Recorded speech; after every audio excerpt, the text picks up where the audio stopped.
Shalom teman-teman semuanya, kita bersyukur jika hari ini kita boleh datang, kita boleh beribadah bersama-sama. Itu semua karena kebaikan Tuhan, penyertaan Tuhan, kesetiaan Tuhan dalam hidup setiap dari kita. Mari sama-sama sebelum kita melanjutkan ibadah kita hari ini, kita mulai dengan mengambil waktu teduh sejenak di hadapan Tuhan.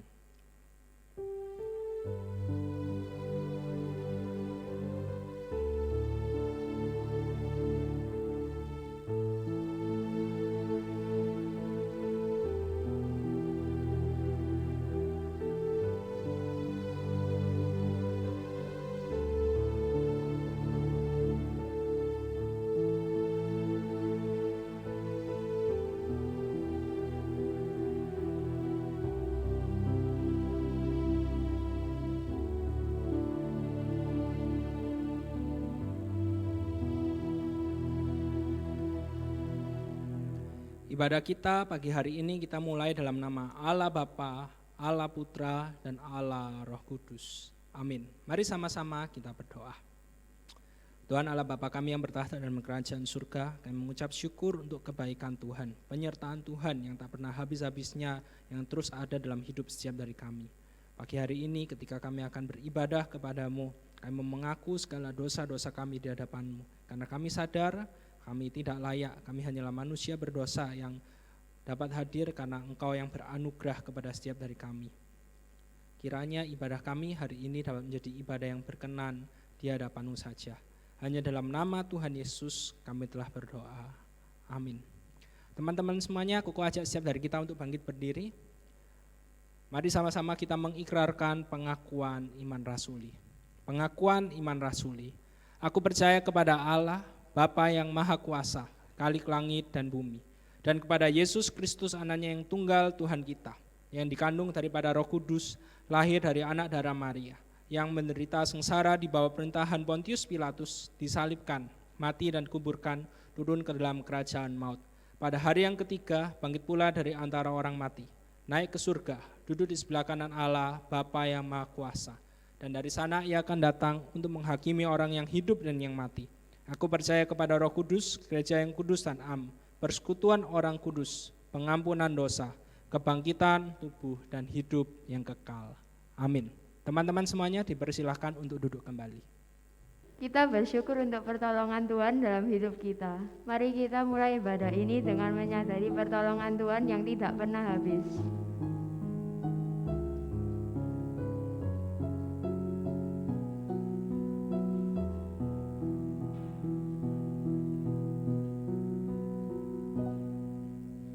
Hatiku tenang berada dekatmu, Kaulah jawaban hidupku.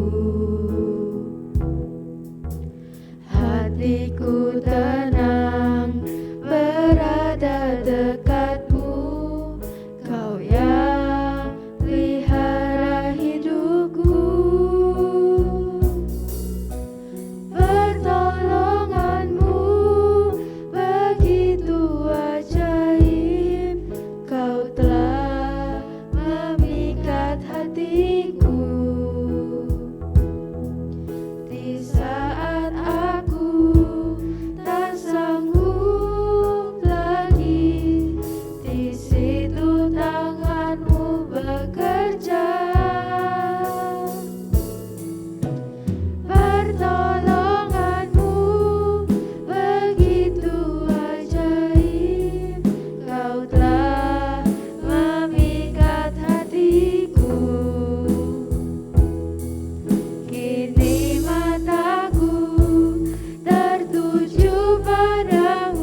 Kesetiaan Tuhan tidak pernah habis.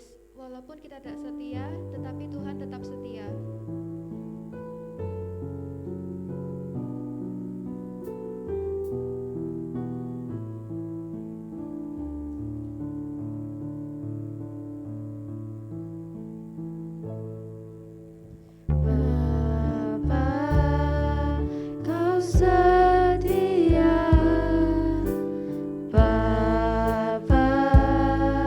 Kau mulia,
Mari siapkan hati kita untuk mendengarkan firman Tuhan. Mari kita jadikan firman Tuhan sebagai pelita dan terang dalam hidup kita.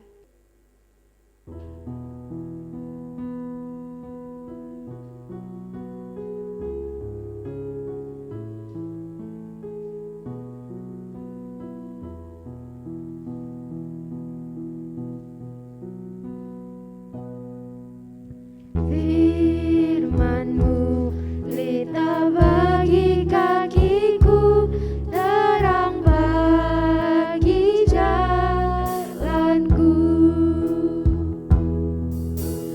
Firman-Mu pelita bagi kakiku, terang bagi jalanku. Waktu ku bimbang dan hilang jalanku, tetaplah Kau di sisiku, dan takkan ku takut asal Kau di dekatku, besertaku selamanya.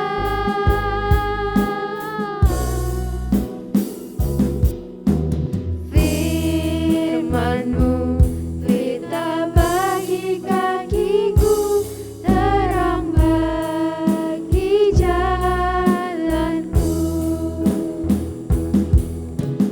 Firman-Mu pelita bagi kakiku, terang bagi jalanku. Waktu ku bimbang dan hilang jalanku, tetaplah Kau di sisiku, dan takkan ku takut asal Kau di dekatku, besertaku selamanya.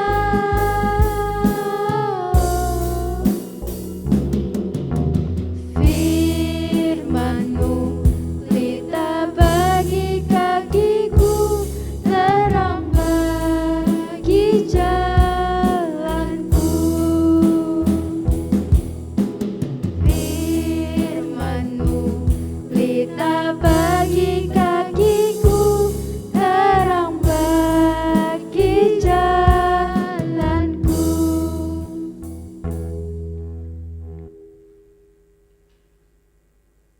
Shalom teman-teman semuanya, mari sama-sama kita berdoa terlebih dahulu.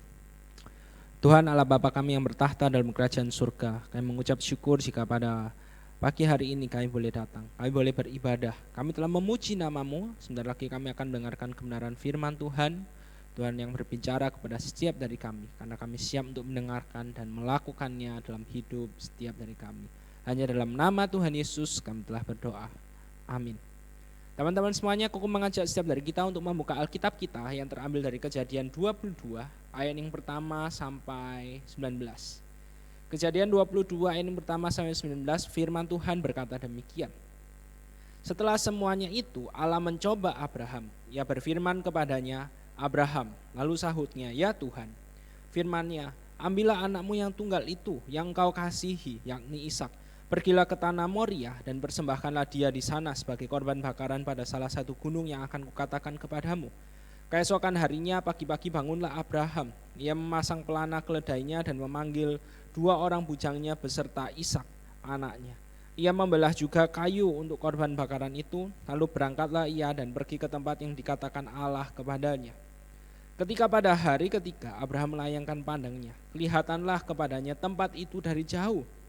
Kata Abraham kepada kedua bujangnya itu, tinggallah kamu di sini dengan keledai ini. Aku beserta anak ini akan pergi ke sana. Kami akan sembahyang, sesudah itu kami kembali kepadamu. Lalu Abraham mengambil kayu untuk korban bakaran itu dan memikulkannya ke atas bahu Ishak anaknya. Sedang di tangannya dibawanya api dan pisau. Demikianlah keduanya berjalan bersama-sama. Lalu berkatalah Ishak kepada Abraham ayahnya, Bapa, sahut Abraham, ya anakku. Bertanyalah ia, di sini sudah ada api dan kayu, tetapi di manakah anak domba untuk korban bakaran itu? Sahut Abraham, Allah yang akan menyediakan anak domba untuk korban bakaran baginya, anakku. Demikianlah keduanya berjalan bersama-sama. Sampailah mereka ke tempat yang dikatakan Allah kepadanya. Lalu Abraham mendirikan mezbah di situ, disusunnyalah kayu, diikatnya Ishak anaknya itu, dan diletakkannya di mezbah itu, di atas kayu api. Setelah itu Abraham mengulurkan tangannya lalu mengambil pisau untuk menyembelih anaknya. Tetapi berserulah malaikat Tuhan dari kepadanya, Abraham, Abraham, sahutnya, ya Tuhan. Lalu ia berfirman, jangan bunuh anak itu dan jangan kau apa-apakan dia. Sebab telah ku ketahui sekarang bahwa engkau takut akan Allah dan engkau tidak segan-segan untuk menyerahkan anakmu yang tunggal kepadaku. Lalu Abraham menoleh dan melihat seekor domba jantan di belakangnya yang tanduknya tersangkut dalam belukar. Abraham mengambil domba itu lalu mengorbankannya sebagai korban bakaran pengganti anaknya. Dan Abraham menamai tempat itu Tuhan menyediakan. Sebab itu sampai sekarang dikatakan orang, di atas gunung Tuhan akan disediakan. Untuk kedua kalinya berserulah malaikat Tuhan dari langit kepada Abraham. Katanya, aku bersumpah demi diriku sendiri, demikianlah firman Tuhan. Karena engkau telah berbuat demikian dan engkau tidak segan-segan untuk menyerahkan anakmu yang tunggal kepadaku, maka aku akan memberkati engkau berlimpah-limpah dan membuat keturunanmu sangat banyak seperti bintang di langit dan seperti pasir di tepi laut. Dan keturunanmu itu akan menduduki kota-kota musuhnya. Oleh keturunanmu lah semua bangsa di bumi akan mendapat berkat karena engkau mendengarkan firmanku. Kemudian kembalilah Abraham kepada kedua bujangnya dan mereka bersama-sama berangkat ke Beersheba dan Abraham tinggal di Beersheba. Teman-teman semuanya, apakah setiap dari kita sudah pernah menonton film yang satu ini? Judulnya adalah A Family Man. Film ini menceritakan seorang pria muda yang memiliki karir yang sangat sukses dalam pekerjaannya.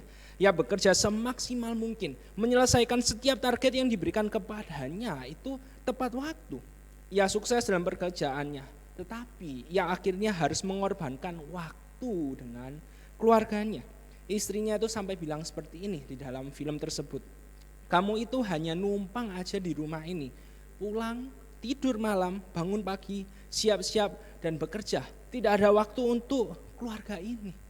Teman-teman semuanya, tetapi hidupnya itu berubah ketika anaknya yang paling tua itu didiagnosis sakit kanker. Di titik itu, ia harus memilih entah memprioritaskan pekerjaannya dan karirnya atau menghabiskan waktu dengan anaknya yang paling tua yang sedang mengidap penyakit kanker itu, karena dia tidak tahu kapan anaknya ini tuh akan meninggal. Nah, dalam kebingungannya itu ia akhirnya memutuskan untuk melepaskan pekerjaannya, karirnya, dan akhirnya mendampingi pengobatan anaknya sampai akhirnya anaknya itu sembuh. Teman-teman semuanya, kalau kita melihat film ini, maka film ini itu benar-benar menggambarkan realita kehidupan setiap dari kita. Bagaimana setiap dari kita sebagai manusia, kita ini tuh harus memprioritaskan suatu hal dalam hidup setiap dari kita. Bukan hanya harus, tapi kita pasti akan memprioritaskan suatu hal yang penting dalam hidup setiap dari kita. Dan apa yang kita prioritaskan, itu pasti akan selalu kita dahulukan. Kita pasti akan punya waktu, kita akan mengorbankan waktu, tenaga, uang kita bahkan buat apa yang penting, karena itu sudah menjadi prioritas dalam hidup setiap dari kita. Dan kalau misalnya kita melihat bersama-sama pandemi COVID-19 ini, salah satunya itu menyadarkan setiap dari kita sebenarnya apa sih yang benar-benar penting dalam hidup setiap dari kita. Koko ulangi sekali lagi, pandemi COVID-19 itu salah satunya menyadarkan setiap dari kita sebenarnya apa yang benar-benar penting dalam hidup ini. Mungkin sebelum pandemi ini banyak sekali orang yang berpikir bahwa memiliki uang yang banyak itu adalah hal yang penting yang harus diperjuangkan. Tapi dalam masa pandemi ini banyak sekali orang-orang yang sadar bahkan bahwa bukan uang, tetapi kesehatan itu lebih penting daripada hanya sekedar memiliki uang yang banyak. Mungkin juga ada orang yang dulunya sebelum pandemi berpikir bahwa menjaga gengsi hidup ini itu adalah hal yang penting yang harus dijaga. Tidak sedikit orang yang tidak mau mengerjakan suatu hal karena alasannya sederhana. Gengsi dong, maksud aku harus mengerjakan pekerjaan tersebut. Tapi dalam masa pandemi ini pun akhirnya Tidak ada yang namanya gengsi-gengsian itu lagi. Yang penting bisa bekerja, yang penting apapun pekerjaannya itu bisa dikerjakan halal, menghasilkan uang, dan bisa menghidupi kehidupan setiap kebutuhan-kebutuhan yang ada di hidupnya itu. Teman-teman semuanya, ketika kita melihat hal ini, kita menjalani pandemi ini, pertanyaan buat setiap dari kita adalah, apakah hal yang terpenting bagi setiap dari kita? Kau mengajak setiap dari kita untuk memikirkan pertanyaan ini dengan sungguh-sungguh, khususnya sekarang masih di awal bulan Maret di tahun 2021. Kau mengajak setiap dari kita untuk memikirkan apa yang penting dalam hidup setiap dari kita. Dan kalau misalnya kita lihat bersama-sama, ini adalah pertanyaan yang Allah perhadapkan kepada Abraham. Ketika Allah itu meminta Abraham untuk mempersembahkan Ishak, anak tunggal, anak satu-satunya itu kepadanya. Teman-teman semuanya, kalau misalnya kita melihat Abraham itu harus menunggu 25 tahun lebih untuk mendapatkan Ishak, anak satu-satunya itu. Waktu yang sangat panjang sekali bagi Abraham untuk menunggu seorang bayi dilahirkan dalam pernikahannya dengan Sarah. Dan kalau misalnya kita melihat narasi perjalanan hidup Abraham, maka Abraham dan Sarah itu sudah sampai pada titik di mana mereka itu hopeless. Mereka itu sudah menyerah, mereka tidak berharap lagi bahwa mereka itu memiliki keturunan dalam kehidupan pernikahan mereka. Kalau misalnya kita membaca kitab Kejadian, kita akan tahu bagaimana Sarah itu sampai meminta supaya Abraham itu menghampiri Hagar, tidur bersama dengan Hagar yang adalah budaknya, dan akhirnya melahirkan seorang anak. Dan kalau anaknya itu lahir akan diambil sebagai anaknya. Dan Abraham pun mendengarkan hal tersebut. Tetapi kita bisa melihat bagaimana akhirnya hal tersebut bukan yang menjadi rencana Tuhan. Dan kisah yang lainnya kita bisa melihat bagaimana ketika Abraham mendengarkan janji Allah bahwa ia akan memiliki seorang keturunan yang akan mewarisi kekayaannya, Abraham berkata apa? Biarlah Ismail saja, anak hasil dari Abraham dengan Hagar, budaknya itu hasil dari persetubuhan dengan Abraham dan juga dengan Hagar. Di sini kita bisa melihat bersama-sama bagaimana Abraham, Sarah itu sudah berada dalam satu titik desperate, hopeless. Tapi setelah 25 tahun menunggu, akhirnya mereka memiliki seorang anak. Tetapi di titik ini, dalam Kejadian 22 kita melihat bagaimana anak yang ditunggu-tunggu, apa yang penting bagi Abraham, itu diminta oleh Allah supaya dikorbankan. Kemudian poin yang kedua, kita juga bisa melihat bagaimana Ishak ini tuh satu-satunya pewaris kekayaannya. Ya, ini adalah implikasi dari poin yang pertama. Mereka mendapatkan Ishak di usia tua mereka, sehingga hanya Ishak saja satu-satunya pewaris kekayaan yang Abraham miliki. Dan yang ketiga, kalau misalnya kita melihat konteks cerita dari Abraham ini, maka kita bisa melihat pada titik ini Ismail dan Hagar ini itu sudah diusir. Nah, ini poin yang sangat penting sekali, karena kalau misalnya kita melihat narasi cerita dari kehidupan Abraham dan Sarah, maka kehadiran Ismail dan Hagar ini merupakan bumbu yang menarik sekali dalam kehidupan Abraham. Hadirnya Ismail dan Hagar ini merupakan usaha yang Abraham lakukan ketika ia tidak yakin, ketika ia tidak percaya pada janji Allah. Ia tidak yakin bahwa janji Allah itu akan terpenuhi, akan terjadi di dalam hidupnya. Hadirnya Ismail dan Hagar ini merupakan usaha Abraham untuk menghadirkan apa yang namanya itu kepastian dalam hidupnya. Dia mengharapkan ada seorang yang akan mewarisi kekayaannya dan dia memiliki jalan yang lain, yaitu Ismail dan Hagar. Tapi kalau misalnya kita melihat di pasal 21, persis satu pasal sebelum pasal yang ke-22, kepastian yang diusahakan oleh Abraham itu hilang dalam kehidupannya. Abraham mengusir Ismail dan Hagar. Dan sekarang satu-satunya harapan dalam hidupnya cuma Ishak. Dan pada titik ini Allah meminta Ishak. Allah meminta Abraham untuk mengorbankan Ishak. Teman-teman semuanya bisa dibayangkan bagaimana kondisi Abraham pada saat itu. Kalau misalnya, ini misalnya coba bayangkan, kalau misalnya Ismail itu masih ada, masih belum diusir, mungkin kok berpikir Abraham itu masih bisa lebih lega. Mungkin dalam hatinya Abraham berpikir, ya oke lah, Ishak dikorbankan, masih ada Ismail. Masih ada yang akan menjadi pewaris kekayaannya meskipun Ishak nanti akan meninggal. Tetapi kita melihat dalam kondisi ini, dalam titik ini, semua harapan itu sudah tidak ada. Usaha yang dia usahakan, yang dia lakukan dalam hidupnya juga sudah tidak ada. Ismail tidak ada, Hagar sudah tidak ada. Dan sekarang Ishak itu diminta oleh Allah. Pada titik ini, Abraham itu diperhadapkan pada dua pilihan, yaitu taat pada perintah Allah atau melindungi Ishak dari permintaan Allah yang tidak masuk akal tersebut. Nah, ketika kita melihat hal ini, aku ingin bertanya kepada setiap dari kita. Ketika Allah meminta apa yang penting dalam hidup setiap dari kita, apakah yang akan menjadi respon setiap dari kita? Coba pikirkan baik-baik.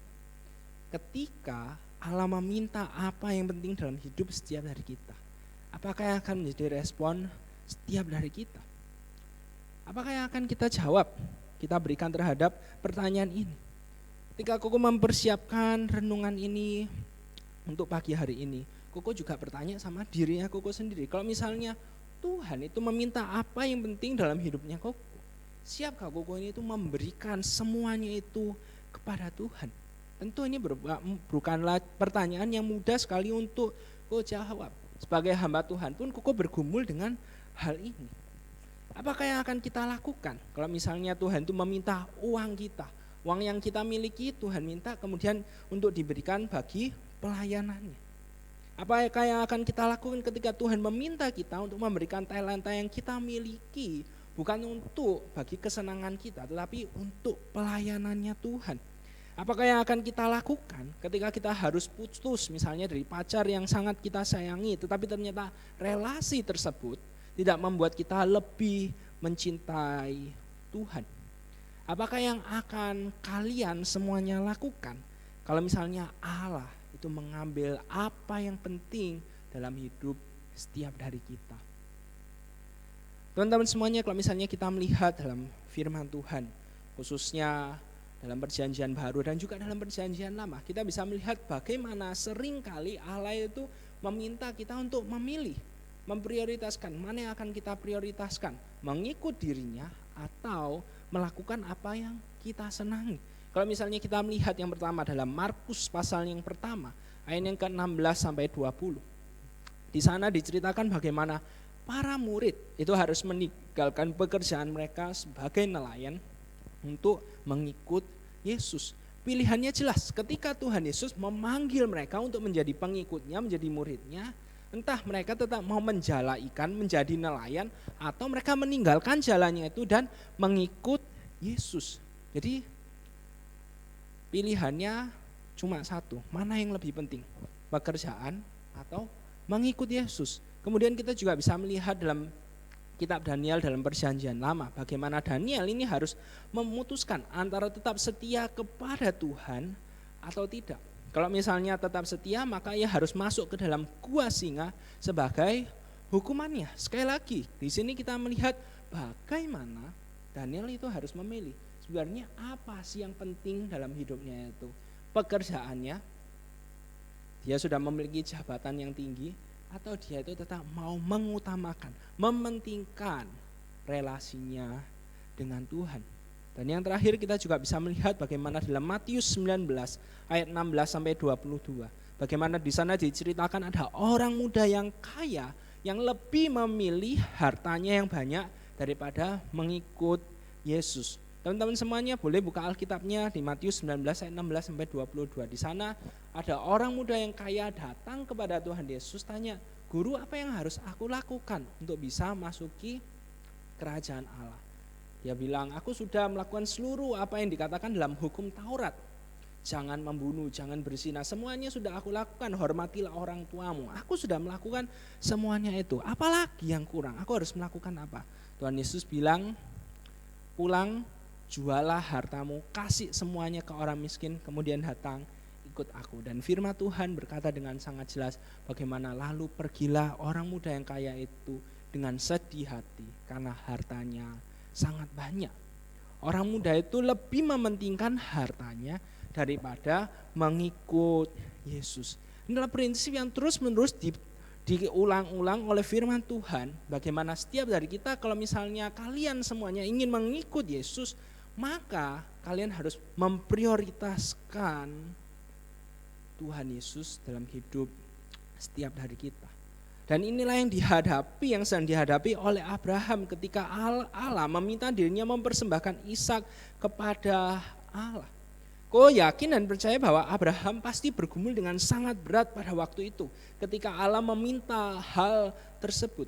Tapi di sini kita bisa melihat dengan firman Tuhan bagaimana Abraham itu taat. Reaksi Abraham adalah Abraham taat kepada Allah. Alkitab tidak mencatat sama sekali bagaimana Abraham itu melakukan negosiasi atau mempertanyakan perintahnya Tuhan itu. Tuhan, sing genata, mosok beneran sih, gak guyonan ta. Abraham tidak ada ngomong kayak gitu. Abraham pokoknya Allah ngomong apa, Abraham langsung melakukan hal tersebut. Abraham taat, Abraham melakukan perintah tersebut.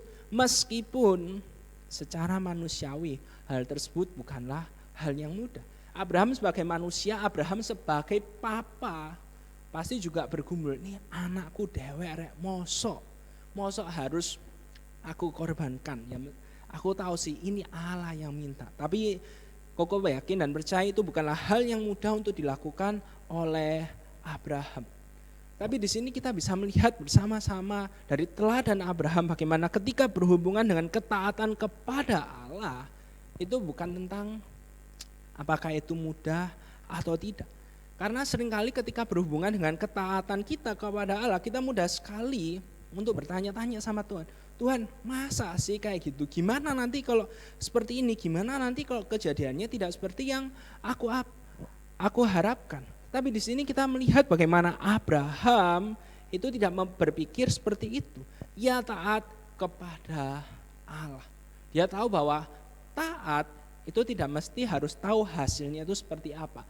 Tapi ketika dia taat, dia tahu bahwa dia itu melakukan apa yang menjadi kehendaknya Tuhan. Dan ketika dia tahu bahwa dia melakukan apa yang menjadi kehendaknya Tuhan, maka Tuhan itu pasti akan memberikan yang terbaik kepadanya.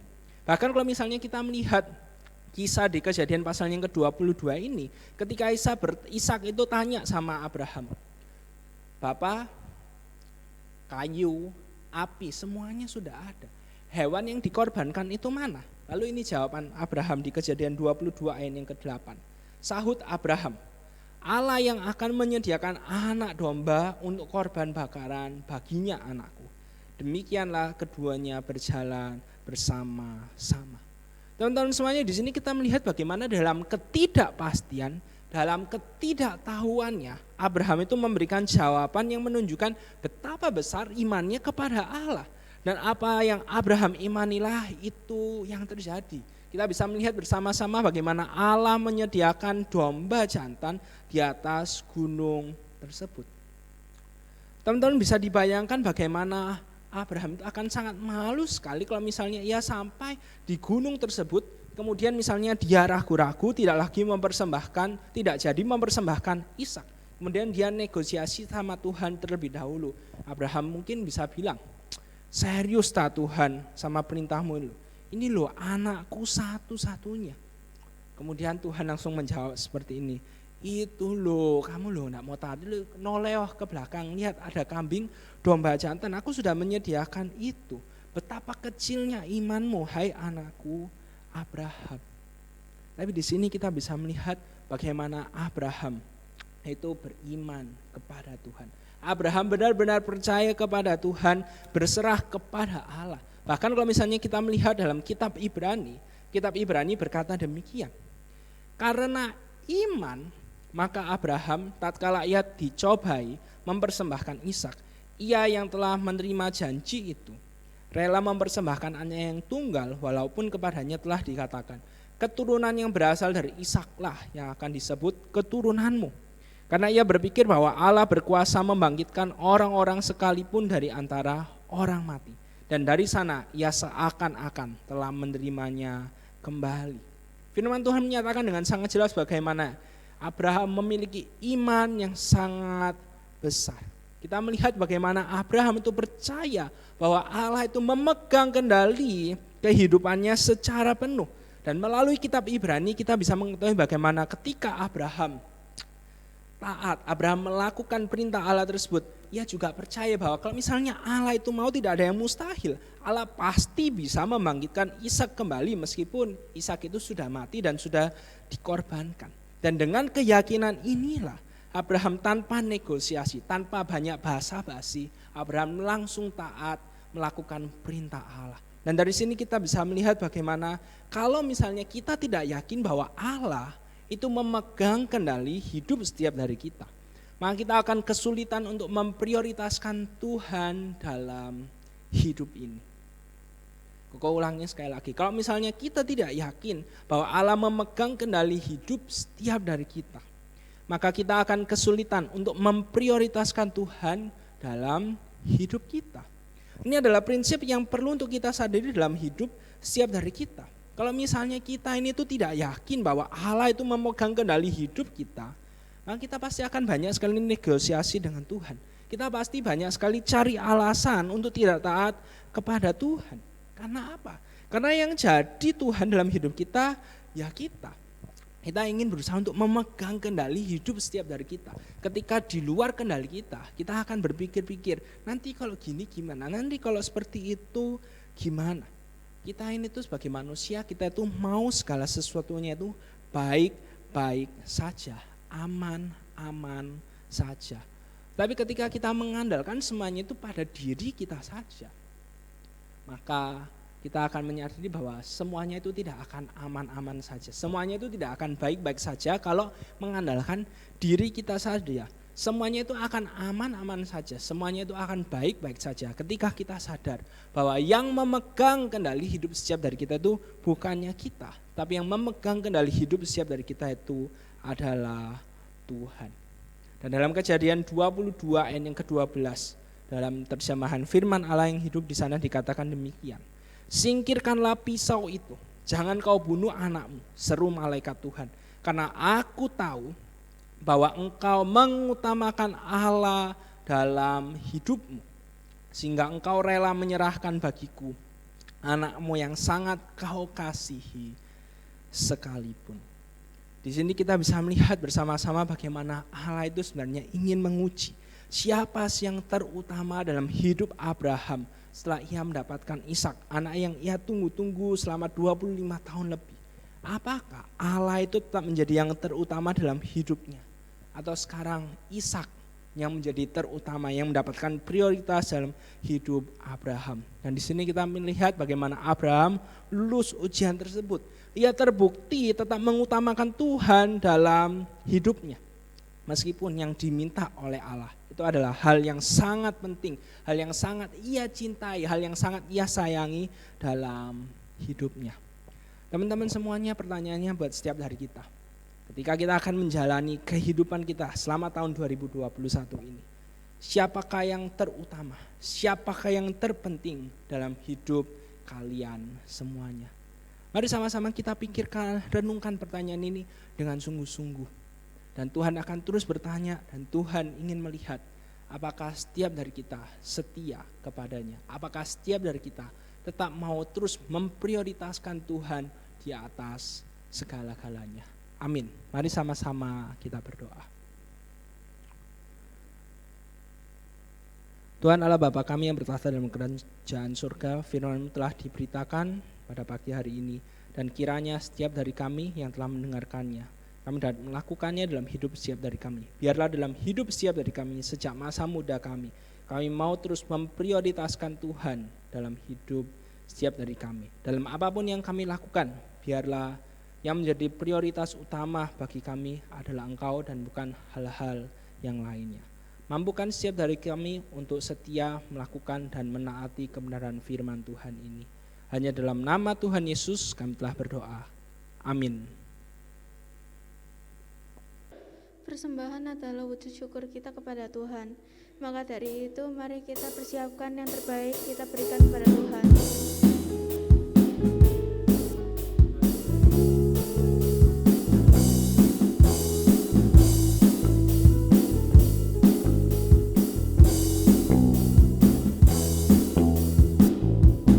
Apa yang tak pernah tak pernah didengar telinga, yang tak pernah timbul di dalam hati, semua disediakan bagi yang mengasihi Dia. Allah sanggup melakukan segala perkara, dulu, sekarang, dan selamanya. Kuasanya tidak berubah. Allah sanggup melakukan segala perkara, dulu, sekarang, dan selamanya. Kuasanya tak berubah. Apa yang tak pernah dilihat mata, yang tak pernah didengar telinga, yang tak pernah timbul di dalam hati, semua disediakan bagi yang mengasihi Dia. Allah sanggup melakukan segala perkara, dulu, sekarang, dan selamanya. Kuasanya tidak berubah. Allah sanggup melakukan segala perkara, dulu, sekarang, dan selamanya. Kuasanya tak berubah. Allah sanggup melakukan segala perkara, dulu, sekarang, dan selamanya. Kuasanya tidak berubah. Allah sanggup melakukan segala perkara, dulu, sekarang, dan selamanya. Kuasanya tak berubah. Dulu, sekarang, dan selamanya. Dulu, sekarang, dan selamanya. Dulu, sekarang, dan selamanya. Kuasanya tak berubah.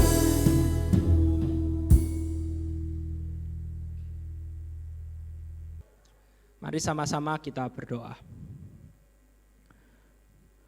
Tuhan Allah Bapa kami yang bertahta dalam kerajaan surga, inilah persembahan yang telah kami kumpulkan. Biarlah persembahan yang telah kami kumpulkan ini dapat digunakan untuk memperluas pekerjaan tangan Tuhan, dan kami juga menyerahkan untuk setiap orang-orang yang mengelola persembahan ini. Biarlah mereka memiliki hati yang takut akan Tuhan, sehingga persembahan ini dapat digunakan semaksimal mungkin untuk pekerjaan tangan Tuhan.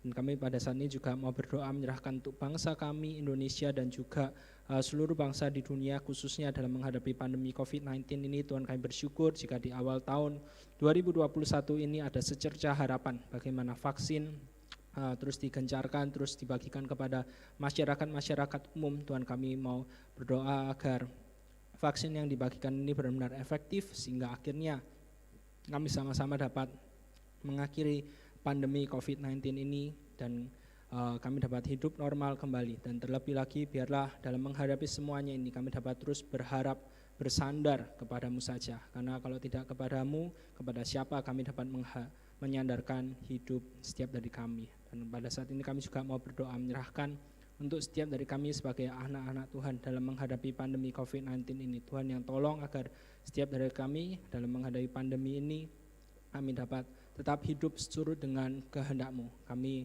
bukan hanya melakukan apa yang menguntungkan diri kami sendiri, tapi kami mau coba untuk melakukan apa yang Engkau inginkan. Kami dapat memperhatikan sesama kami, orang-orang yang membutuhkan di sekitar kami. Tuhan, inilah doa-doa setiap dari kami menyerahkan semuanya hanya ke dalam tangan-Mu saja. Hanya dalam nama Tuhan Yesus kami telah berdoa. Amin. Teman-teman semuanya, Koko mengajak setiap dari kita untuk bangkit berdiri. Mari sama-sama kita mengakhiri ibadah kita hari ini. Kita nyanyikan lagu Doxologi.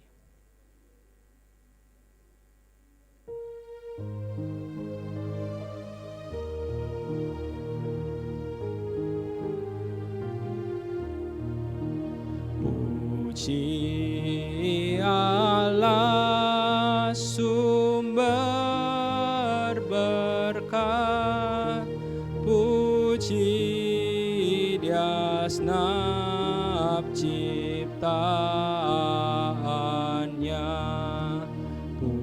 Puji Dia para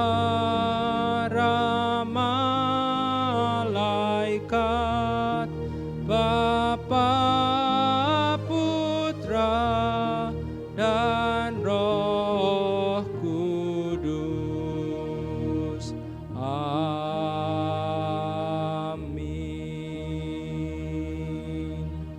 Teman-teman semuanya, mari kita pejamkan mata, kita arahkan hati kita kepada Tuhan.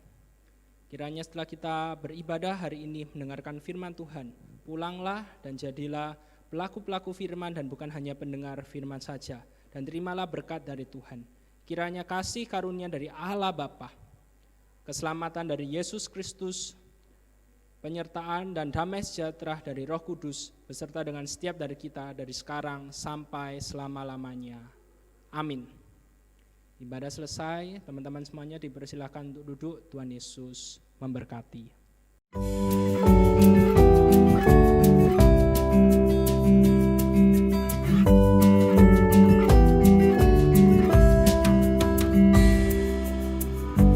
Tuhanlah kekuatan dan mazmurku, Dia gunung batu dan keselamatanku.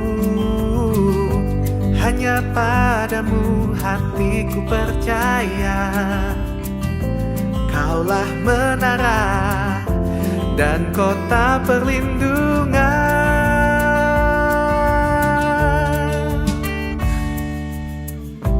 Ku mau selalu bersyukur sebab cintamu padaku.